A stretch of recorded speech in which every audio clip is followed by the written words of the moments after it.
I'm joined again tonight by Dr. E. Michael Jones.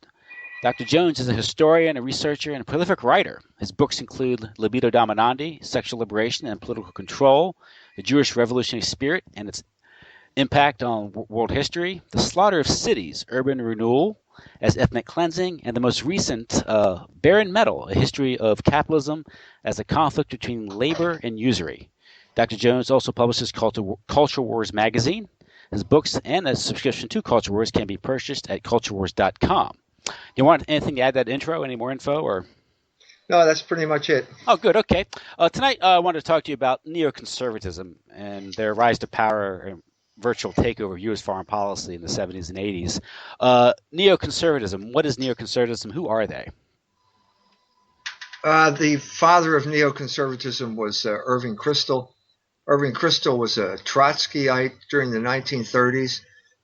They went to a lot of, most Jews were communist in the 1930s. Most Jews lived in New York City at that time. Most of the Jews at that point a lot of Jews went to City College in New York.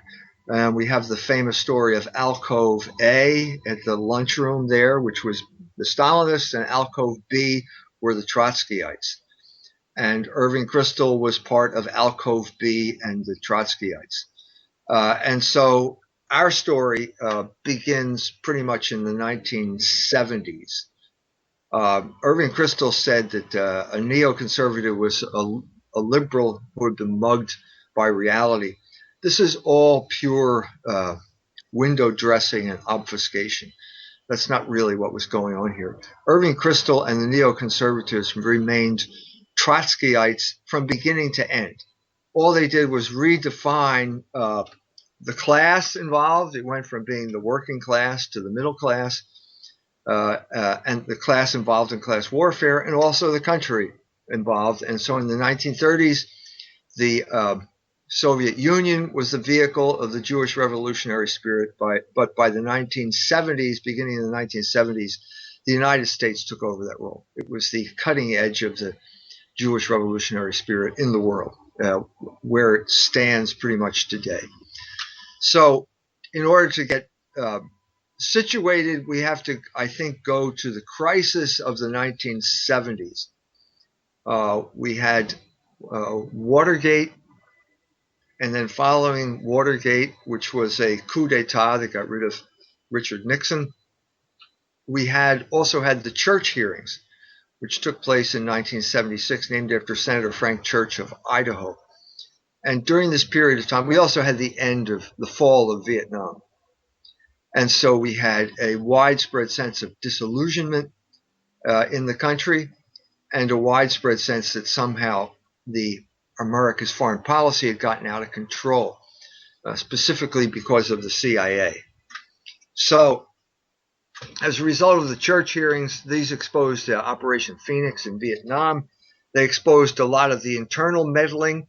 The FBI's COINTELPRO program got exposed during this period of time. And so Jimmy Carter decided to capitalize on this and make it the issue of his presidential campaign. And it succeeded. He got elected, was elected in 1976. And in 1977, he decided that he's going to clean house. He appoints his naval buddy, Admiral Stansfield Turner, as head of the CIA. And in November of 1977, Admiral Turner perpetrates what came to be known as the Halloween Massacre, the Carter administration's attempt to bring the CIA under control. The result of this was anywhere between 800 and 2,000 rogue CIA agents, also known as cowboys, were basically fired by Admiral Turner. And the budget was cut, and they were forbidden to engage in assassinations as part of their covert operations. So a period of what some would call demoralization set in the CIA. They didn't know what to do at this point, and so the foreign operatives then took over. a group called the Safari Club, which was basically where they met in Kenya, Anwar Sadat, the Shah of Iran, other people I don't remember at this time. Saudi Arabia, of course, the most important. Decided to take up the slack that the CIA couldn't do, and so they became involved in covert operations, funding covert operations that the CIA could not fund at that point. It is at this point also because of the lack of funds that the CIA got involved once again in criminal activity in drug production. They lost their drug laboratory in Southeast Asia in the Golden Triangle with the fall of Vietnam. And at this point, Afghanistan became very important to the CIA because poppies grow in Afghanistan, and it became one of the major sources of the heroin production in the world. So Bush, George H.W. Bush, is one of the cowboys, and he's out of power. And so what he tries to do is basically regroup his forces, get those people together now, and work for the overthrow of Jimmy Carter. A vendetta against Jimmy Carter emerged, involving the CIA. Part of this vendetta against the remaining CIA was a plan to undermine all of the CIA's intelligence reports. The history of post-World War II America, also known as the Cold War, is the history of peace threatening to break out and people rushing to make sure that doesn't happen. I am convinced that John F. Kennedy was assassinated by the CIA and other people to prevent an agreement that he was going to arrange with Nikita Khrushchev to end the Cold War. I think that's one of the main reasons he was killed. Other people were involved, but that was one of the reasons. At this period of time, we have the same type of thing. The CIA, the cowboys have lost their job. They need to regenerate the CIA. They need to put it back on the cutting edge. And so they need a threat. And the CIA at this point, the people who are left, who are doing the real intelligence reports, are simply saying, no, there's no threat. They're not a threat. They're not. And so what George Bush arranged at this point was he wanted another opinion. And the name of the group that was to give him the other opinion was called Team B. And Team B were the Neoconservatives under the direction of Richard Pipes, the Harvard professor. And they came up with a statement that was a preposterous exaggeration of the Soviet military threat at the time, which would regenerate interest in refunding the CIA and kind of restart the Cold War, because the Cold War was starting to sputter out under Jimmy Carter. This is the era of détente, right? Pardon me? This is the era of détente. Well, détente was always Kissinger was still around. Détente was basically Kissinger's idea. Mm-hmm. And he was the Secretary of State under Nixon. And Henry Kissinger was the enemy to the Jews who were the neoconservatives, because he accepted coexistence and this type of thing. And they wanted to defeat the communists. They wanted basically, they knew that all of their money was going to be cut if they couldn't show that there was some type of plausible threat. And so this is where the Jews, the neoconservatives, the former Trotskyites, the students of Leo Strauss at the University of Chicago, people like Richard Pearl and Paul Wolfowitz, got their foothold in the government by becoming part of Team B and saying there was this tremendous threat to the security of the United States. That's how they got in. They all congregated under Henry Scoop Jackson, the senator from Washington. They worked for him. And this was, as I said, their beachhead in power in Washington. This was their beachhead. So basically what happened here is that Bush, well, let's back up here. We're talking about, so that was November of 1977, the Halloween massacre.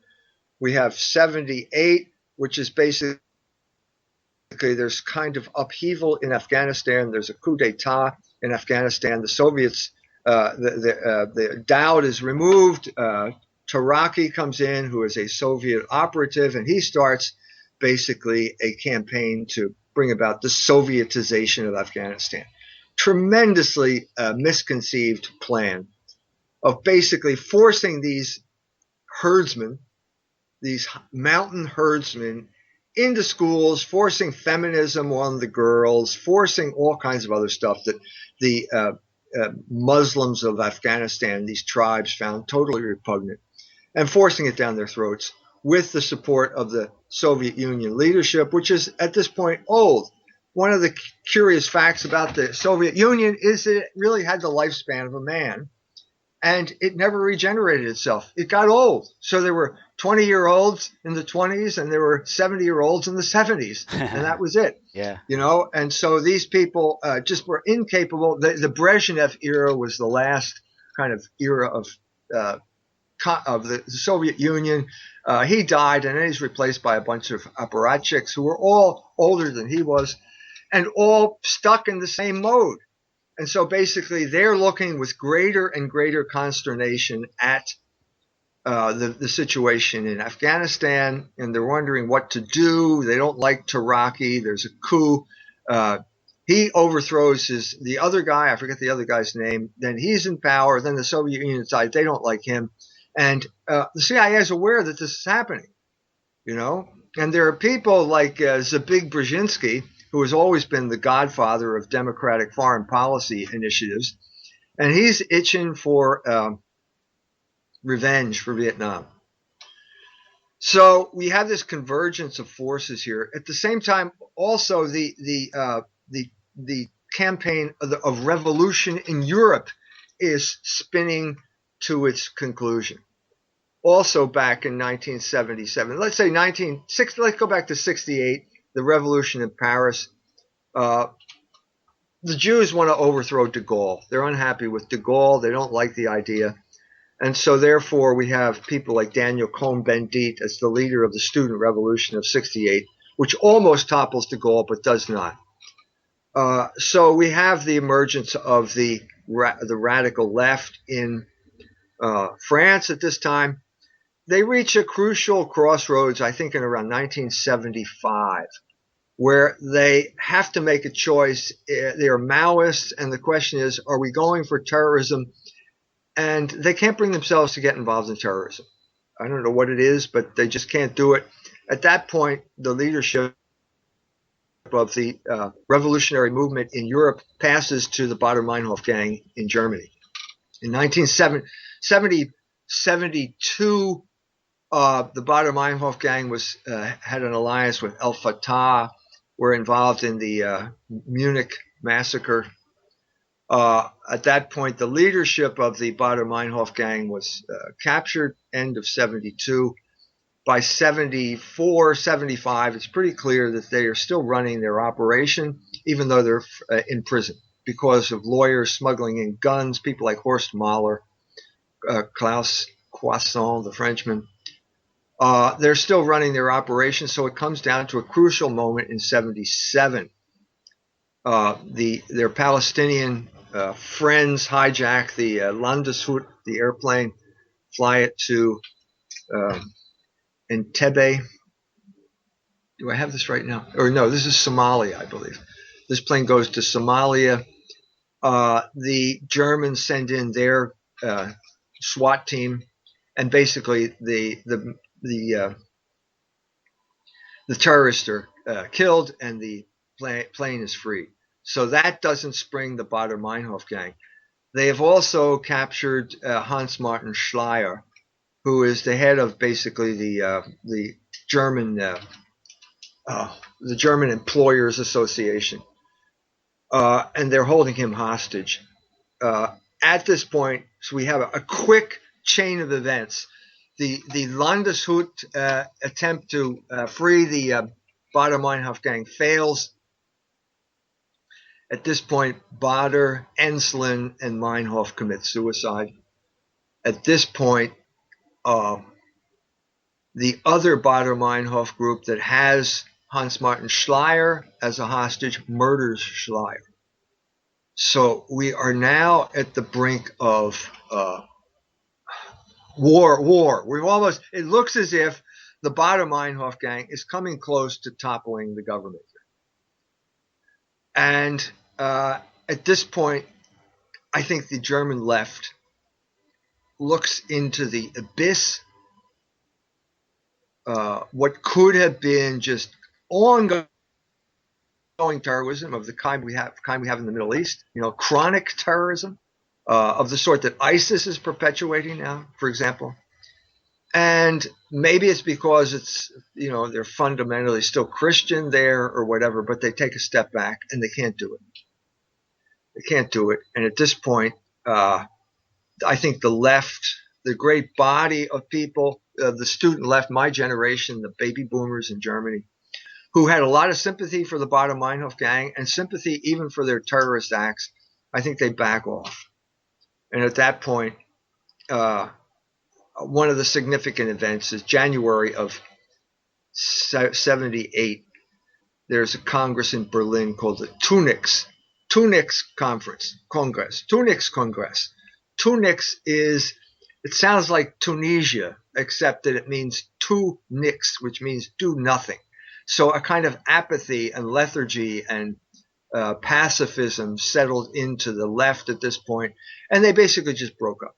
It just broke up. There were some people who were still involved in the Baader-Meinhof gang. Whether they were really involved is a question that still has not been answered. So, for example, in 1989, the head of the Deutsche Bank, Alfred Herrhausen, was assassinated. It's not clear that the Baader-Meinhof gang did it. I suspect that it was the German government murdered the guy. It was a Gladio type of operation because this guy was talking about forgiving debt. And bankers who forgive debts are traitors to their class. And this is what happens to them. I was thinking that with Baader, because there's been some speculation about the true nature of Baader-Meinhof. Was it a Gladio type creation where which Baader-Meinhof gang are we talking about? By 1989, Baader and Ensslin and Meinhof and those people had been dead for 12 years. Yeah. So it's not clear. And then there are documentaries you can watch. Black Box, for example, one of the German documentaries, and there's pretty clear that I think that the guy that they shot on the railroad station and claimed that he was involved, I think he was a fall guy. It's not clear to me that he was anyway involved in this thing. So anyway, this is the kind of situation you have here. And at this point, the Cowboys step up to the plate. They see their moment of opportunity. Now, Zbigniew Brzezinski gave an interview to a French paper not too long ago in which he talked about how we, the United States, lured the Soviets into Afghanistan. So it was pretty clear that that's what they wanted to do. They wanted revenge for Vietnam, and they thought they had a good chance of creating their Vietnam, the Vietnam for the Soviets in Afghanistan. And I think they were right. That was in this summer of '79, I think, when he we're talking about the summer of '79 when he met. They met and discussed this, and at this point, Carter started approving covert aid. The president had to approve it now specifically, and Carter showed himself to be kind of feckless here. Let's face it, he did not have the courage of his convictions. If you'd taken these CIA agents and shot them, line them up against the wall and shoot them, something like that, that might have been different. But basically just firing them, and then they all go and they congregate, and now they're out for blood. They're out for Jimmy Carter's blood. Yeah. So basically what you're seeing here is that George H.W. starts conniving with the Ayatollah Khomeini. It's important to mention that George H.W. Bush was a director for a little less than a year, appointed by Ford to succeed Colby, right? Then Carter refused to appoint him. Ford felt that he was vulnerable on the right, and so he wanted to bring in the Neoconservatives. Mm-hmm. That's what it was, and that's George Bush was the guy who could marshal them and bring them in, and that's where Team B came about, and that's how they got their beachhead in Washington at that point. And all the increased defense spending funds their think tanks indirectly. Yes. Yeah. So Yes. there's Well, a they there's a also took over private foundations. So basically, during the course of the 80s, Irving Kristol took over Bradley Foundation. And there was a man who was the head of the Bradley Foundation. They just did a book on him, and I forget his name. But anyway, this was to fund all of these neoconservative operations. You know, like Crisis Magazine, for example, which I think is defunct. No, maybe still exists as a online. It's been taken over. Anyway, when Dale Hudson went up in flames, the magazine pretty much ceased to exist. But it was created by Bradley Foundation neocon money to basically undermine the Catholic Church. And in my, you know, in all humility, undermine me. Okay, because Crisis was it was called Catholicism in Crisis. It came into existence 1 year after Fidelity. I knew the guy, Ralph McInerney, who was the editor and founder. Michael Novak was also involved, and it was neocon money. I mean, Ralph is dead. He's gone to his reward. I always liked Ralph personally, but he once told me that he got a call in the middle of the night. And it's Michael Novak, and you can see the sweat pouring down his face, even though it's over the phone. And Michael Novak says to Ralph over the phone, "Norman's upset." Norman Potteritz. Norman Podhoretz is upset. Well, I mean, what worse news could you get if you're a neocon Catholic operation than your Jewish godfather is upset? You know, and may threaten to pull the funding. He controls the Bradley Foundation now through his proxy, whoever the guy's name is, I forget. So anyway, that's sort of what Crisis was. That was that kind of money going into those people, to those people. That So magazine, you say, was sort of, I would say, was theologically orthodox, but was interventionist neocon in its policy prescriptions, if I recall. Would you I, describe it? that's not how I would describe it, Okay. but you know, you can describe it however you want. Okay. I think it was just a front. Okay. The Jews in the 1930s were masters at creating front groups. The communists were masters at this. The neoconservatives simply did it on the other side of the political spectrum in the 70s and 80s. And Nothing changed. Nothing of essence changed. that'll explain why Michael Novak was awarded the Templeton Prize, all that money, right? Yeah, and Yeah. also why he would write The Spirit of Democratic Capitalism while employed by the Jews at the American Enterprise Institute. Mm-hmm. That is nothing but a pathetic attempt to overturn Catholic social teaching, which succeeded in places like Poland and probably still has some impact. They still have those seminars in Poland. George Weigel has kind of taken over his role in that regard. So we have 1979, and I think we have, well, let's say late 78, the demonstrations in Tehran are getting more and more insistent, and they're getting bloodier by the moment. The Ayatollah Khomeini absolutely hates Jimmy Carter. And so the Bush wants to be president, and he's going to use his CIA cowboys to get him elected president. But, you know, it's not in the cards. And so as 79 turns into 80, it looks as if Ronald Reagan's going to be the guy. But George Bush, he's not the bag man. I forget, was it Colby? Anyway, the CIA, some guy in the CIA was the bag man, delivered a couple $1 million to the Ayatollah's people. Was it Casey? Casey, I think it was. Yeah. Oh, Casey. Yeah. Anyway, I think it's $24 million. This is I'm getting ahead of myself. Let's go back chronologically. Okay, February of 1979, the Ayatollah returns to power, comes to power in Tehran. 3 million people show up at the airport. He drives down the main road there in his Chevy pickup truck with people all over him, and institutes basically an Islamic republic, which is interesting from the point of view of what Freud would call the return of the repressed.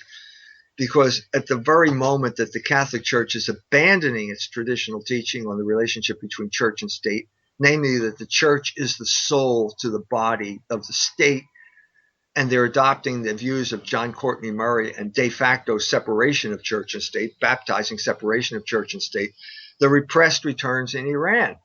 Because they understand that separation of church and state is a sign of decadence. And we, I think, as Americans, have to admit that they were right, that this system has failed utterly and completely.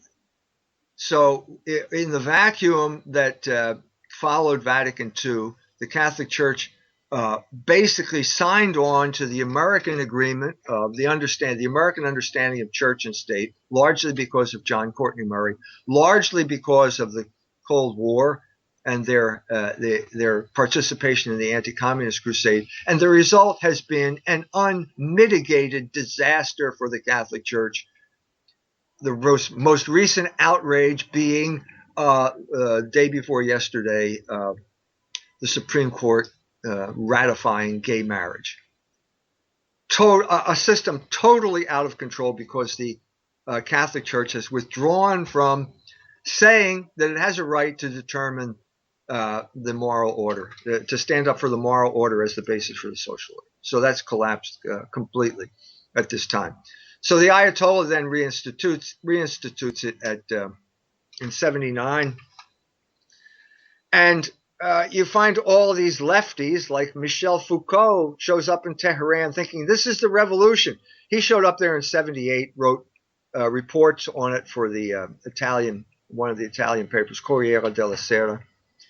And he felt that finally, after 10 years, the worldwide revolution that he had been waiting for arrived. Well, sorry, Michel, it was the exact opposite of what you thought it was going to be. Foucault was a homosexual, a sadomasochist, and he wrote books about torture and executions. He loved blood and gore.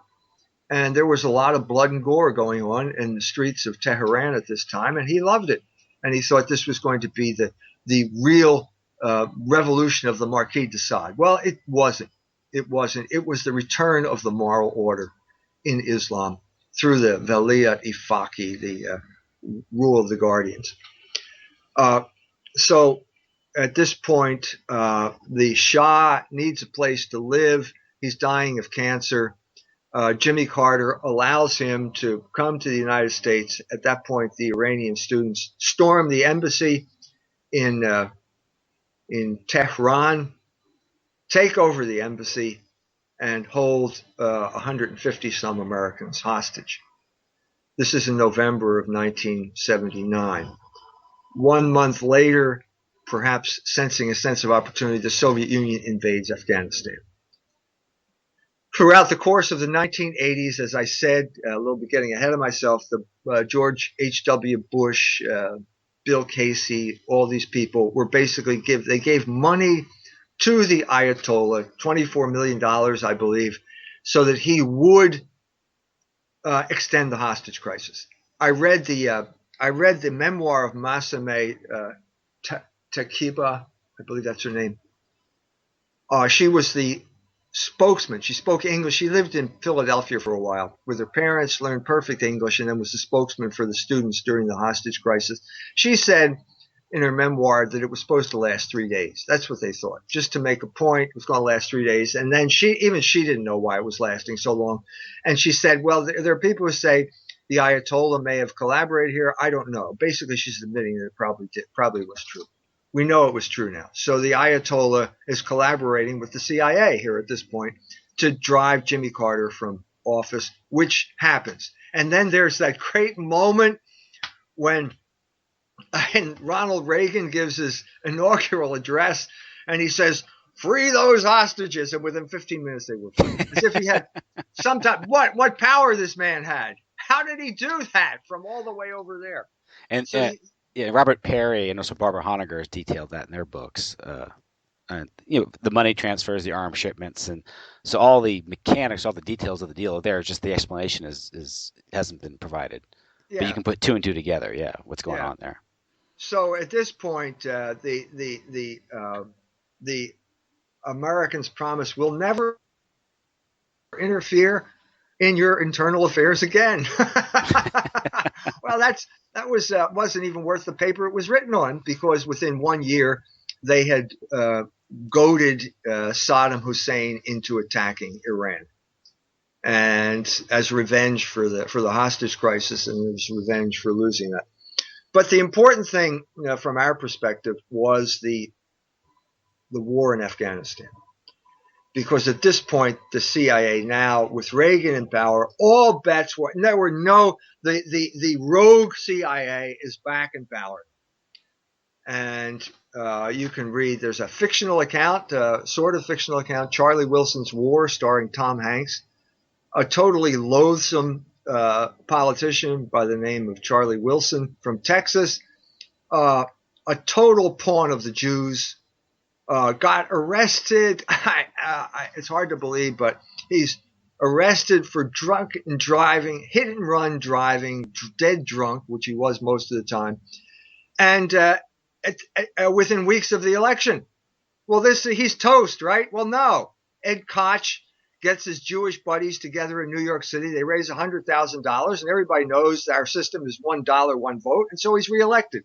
And now that he's reelected, he's one more stooge for Israel involved in this thing.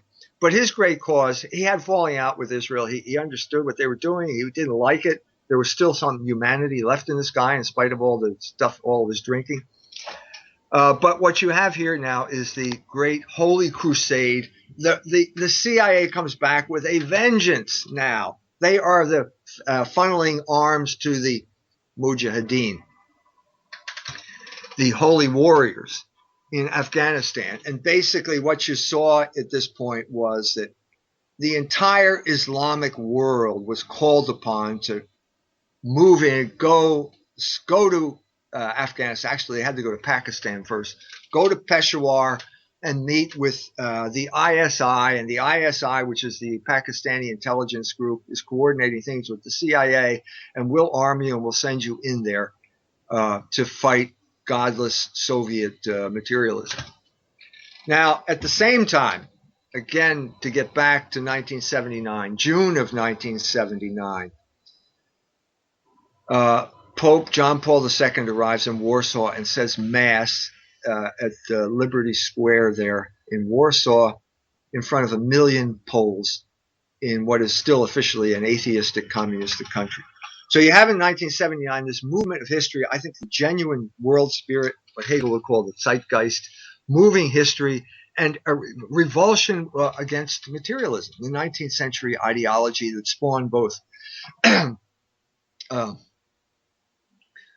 Soviet communism and also American imperialism. Both two sides of the same evil coin, as far as I can tell. And the difference being that the Pope John Paul II, was avid to become involved in the anti-communist crusade, to restart it after Paul VI got disgusted with the Americans, got disgusted with their double dealing, and created Ostpolitik, which corresponded to détente with Henry Kissinger and so on and so forth. Well, now we're going to show those commies, and now we have the Pope on board.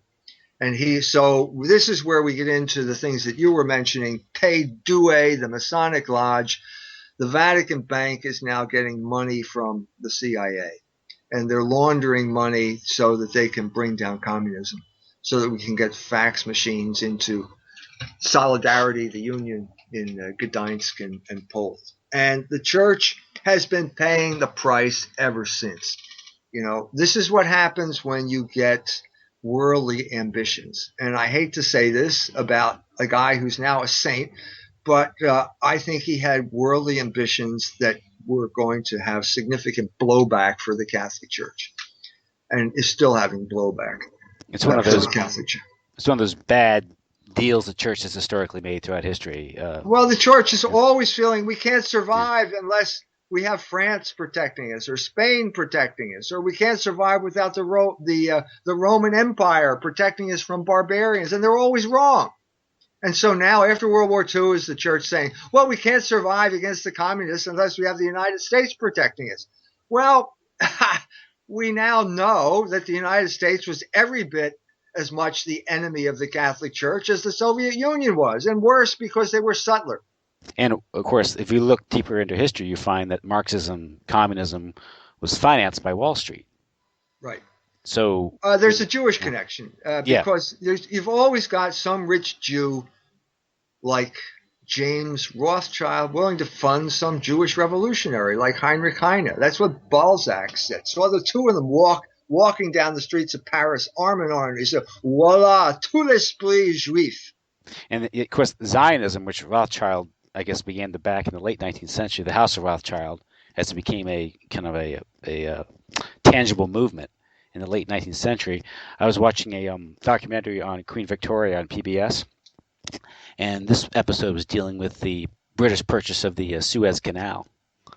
Yes. And it had a situation where, of course, Benjamin Disraeli was the prime minister at the time, and he couldn't get Parliament wasn't in session, nor would he think he could get Parliament to pass a bill to buy the shares in the Suez Canal. So he approached Lionel de Rothschild and got him to loan him £4 million for the purchase. And apparently, this was said. Lionel Rothschild asked him, "What collateral do you have?" And he said, "The British state." Yep. Well, And they need no. yeah, This is true because yeah, the Rothschilds needed not so much the British state as the British Navy. hmm And so you have, for example, the Don Pacifico affair in the middle of the 19th century, where Palmerston orders British warships they're going to fire on Athens because some Jew claims that they stiffed him and they wouldn't pay off his debts. So the Rothschilds needed what is the name for the British Navy? What's the name that Hobbes gave it? Leviathan.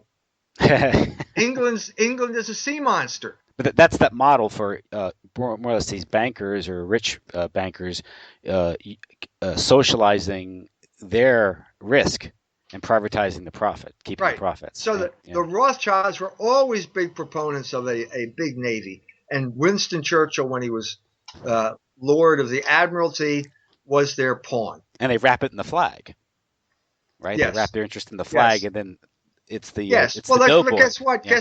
Guess what the Jews did here? Same thing. hmm Like American patriotism is now bound up with defending the state of Israel.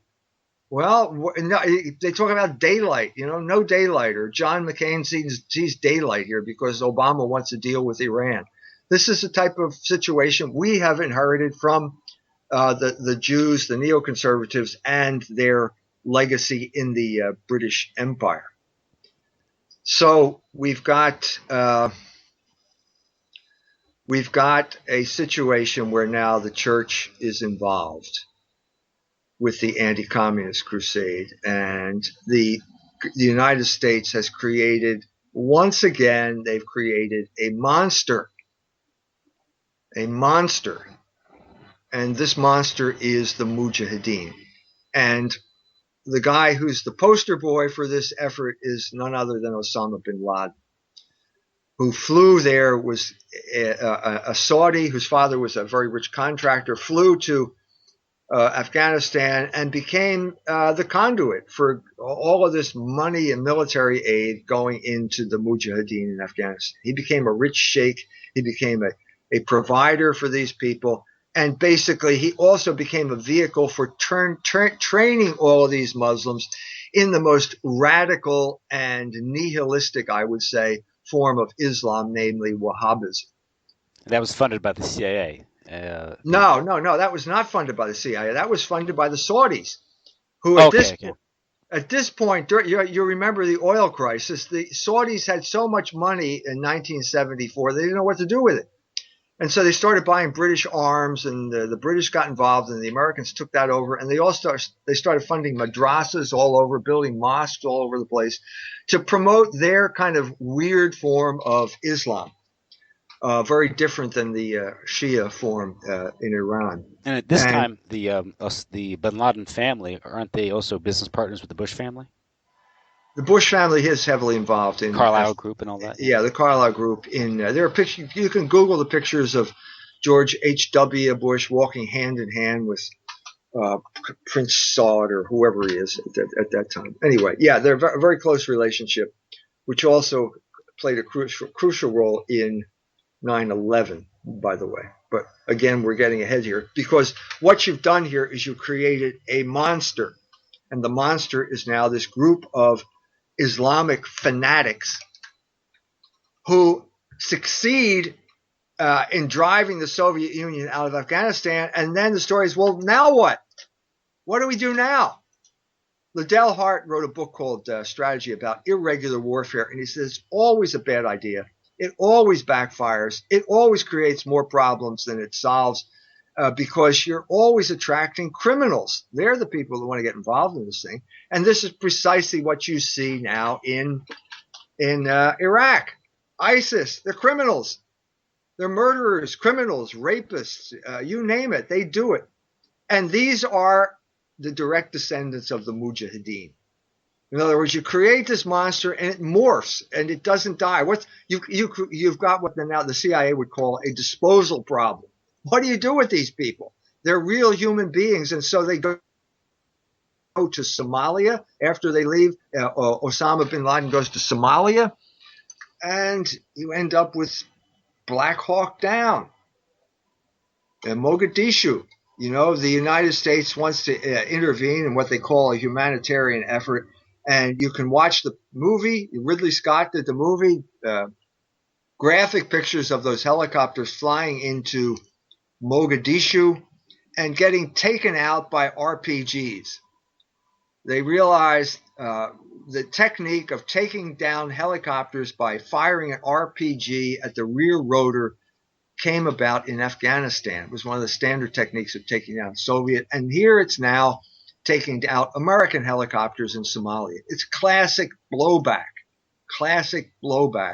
because the Americans are too stupid to realize that these people have a mind of their own and they hate America. America, the one thing that unites the Islamic world, which would unite people, the Saudis and the people like Osama, and the Shia, is the notion that America is the great Satan. So they came out of Afghanistan energized. They came out thinking we are the ones, the Mujahideen are the ones who defeated communism, and now we're going to go after the other Satan, the other materialist power. We're going to go after America. And so Somalia, Black Hawk Down, that's the first instance, and you've got this group of people that are causing trouble wherever they are. They're in North Africa. They eventually end up in Libya. And this is one of the most shameful incidents in recent U.S. diplomatic history. Hillary Clinton's shameful performance in Libya, where she basically used this group of people, this Frankenstein monster, to destroy Gaddafi and enable the looting of Libya. The gold is stolen, the water is stolen, the oil is stolen, the country is in complete anarchy. And then that group of people, she's arranging with the ambassador to send this group of people and their weapons to Syria. And that's when the ambassador got killed. And that was on Hillary Clinton's watch. And how anybody could vote for someone like this after this debacle in foreign policy is beyond me. But that's what happened. So here you have the whole story. Syria is supposed to fall. Every week during, 2013, 12, 13, every newscast, every night is that what's his name now? I forgot. Assad. Assad is on his last legs. The freedom fighters are fighting any corpse you find in the street. You know, the guy could have been run over by a truck, but the camera will zero in. And here's another example of Assad killing his own people. Pure, unadulterated propaganda, and it didn't work. And so what you have now is this group of people. Now they're back in Syria again. They just attacked that Kobani. They just are back attacking Syria again. So a total monster, the fruit of this evil CIA cabal to overthrow communism, totally out of control. Nobody knows what to do about it. So all this mayhem they're stirring, all the trouble, the mayhem that they're stirring up with these proxy forces, it may be awful for the people on the ground and ultimately bad deal for the American people, but it does serve the interest of a narrow few in the military industrial complex and national security state, and namely Israel. Because Israel has a long-term objective of destabilizing its neighbors, correct? I mean, that's right. There are some people who say that Israel is the main sponsor of ISIS, but that the main goal here is anarchy. Israel loves it. The Jews love it when their neighbors are weak, when everyone's weak but them. And I think that's what's happening. And that you see, so now they're perfectly happy with complete monsters like ISIS. the only people who are fighting ISIS on the ground are the Iranian militias. And who is Israel concerned about? It's Iran. Well, this is preposterous. Even more preposterous was this ridiculous speech that Netanyahu gave just earlier this year, where he linked ISIS and Iran. It's totally preposterous. They're fighting each other. Yeah. They're fighting each other right now as we speak. Yeah. The Iranians are the only people who are putting boots on the ground, and that's the only way you're going to get rid of these criminals and terrorists. And it's the Western intelligence agencies in Israel that are backing some of the terrorist actions on Iranian soil with the Jindala. Is it Jindala and the MEK? MEK, where. And there's also the Stuxnet virus and all that cyber terrorism that's virtually admitted. Yeah. So I mean, it's anything the aggressors. It's obvious who the aggressors are if you just simply look at the facts. Yes. But it might be because I think, as you've mentioned in some of your other talks and writings, is what Iran presents is, again, it's a cohesive, stabilized Islamic republic, and I guess the Anglo-Israeli West can't brook that type of resistance, however trivial. No. And they've never gotten over losing Iran when the Shah fell. They've never gotten over it. So, but on the other hand, we have this moment of sanity, which is Obama trying to come to some type of agreement with Iran. I hope it comes about because it's one of the few bright spots in this recent history. And of course, the neoconservatives are always upset when there's a threat that peace might break out. They wake up in a cold sweat every night. Peace might break out. Well, because their bread and butter is conflict. Yes. It's strategy of tension. It goes right back to Trotsky. Trotsky's notion of perpetual war. That's what they want. And they're Trotskyites. They're Trotskyites. That's right. Don't be surprised that Trotskyites behave like Trotskyites. Right. But you mentioned some of the intrigues going back into the late 70s and Kissinger, how Kissinger represented a competing bloc with the neocons who were more ideological, I think, than say more practical. Because I think Kissinger, would you describe as more or less was a Rockefeller agent? Yes, the old the Council of Foreign Relations. Yes. And he was more or less installed into the Nixon administration to kind of handle Nixon for the Rockefeller faction or that entity. But we come to the fall of the Shah, and there has been some speculation that whole thing of first of all bringing about the Shah's downfall has something to do with Chase Manhattan Bank, and they were over the barrel financially with the Shah, and they benefited greatly from the frozen assets. That's right. You're absolutely right. Can you go into that? Because to me, that's the part that a lot of Americans don't understand. For one thing, is that we're dealing with different factions. It's ideological neocon Jewish faction, the waspish Rockefeller faction, with Kissinger versus the neocons, and that's this was David Rockefeller, and they were heavily invested in Iran. And if the Shah went down, they were going to lose a lot of money. So they were the ones. David Rockefeller is the one who, through Kissinger, who was the Rockefeller asset, persuaded Carter to let the Shah into the country, to take the Shah under their wing, and that's what precipitated the whole revolution, the hostage taking. Now, did they have some sort of inside information that there'd be this hostage taking, and that could be a pretext for seizing Iranian assets? I don't think nobody knew that the hostage taking was coming. Okay. Nobody knew about that. That was a totally spontaneous student operation, at least from the lady that I mentioned before, Massima. And then they dragged it out once it was. No, the government, the Ayatollah's government intervened, and they took the money from the George H.W. Bush, and they prolonged it for the money, and because they hated Jimmy Carter. What they were thinking, I mean, they were crazy. Because, it's like jumping from the frying pan into the fire. You think Jimmy Carter's bad, wait till George Bush and Ronald Reagan take over the White House. And that led immediately to the attack, the Iraqi attack on Iran, which there's a picture on the web of Donald Rumsfeld shaking hands with Saddam Hussein. The Americans are going to send the poison gas to Saddam Hussein, which they will then use as a pretext for invading Iraq in 2003. This is total hypocrisy. And of You course, know, that war set the stage for the Gulf War in 1991 too, because that's right. it was the That's war right. Where they, debts and yeah, that's right. Because I think that Saddam felt that he could trust Bush, and his ambassador April Glaspie said Saddam basically floated the idea of what if we take your Kuwait, and she said, "Oh, we don't care." And then of course they lured him into Kuwait, and then that was the excuse to this big coalition to attack and remove Saddam Hussein. Every time they've removed a dictator, whether it's Gaddafi or Saddam Hussein or whoever, they have anarchy. And there's some people who say maybe they want anarchy. I think that's the Israelis want anarchy, but I don't think the oil companies want it. I think that the oil companies were dead set against both the overthrow of Libya and of Iraq, as far as I yeah. can tell. We have about 5, 6 more minutes, and your view on the 1978. You have the death of Pope John Paul I after 33 days in office, which I thought was an interesting number. His sudden death, and I guess the election of Pope John Paul II.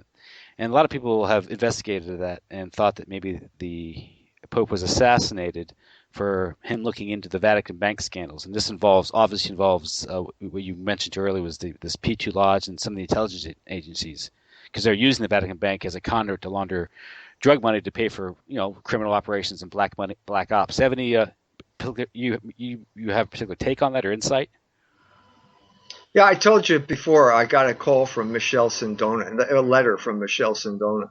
He was in prison. He wanted me to come, and I was going to tell his story. And then within a week or so, he died. He was murdered, poisoned with coffee cups. So I could have been in that prison picking up that cup of coffee. I'd probably be dead now. But what the big change, as far as I can tell, came with the anti-communist crusade.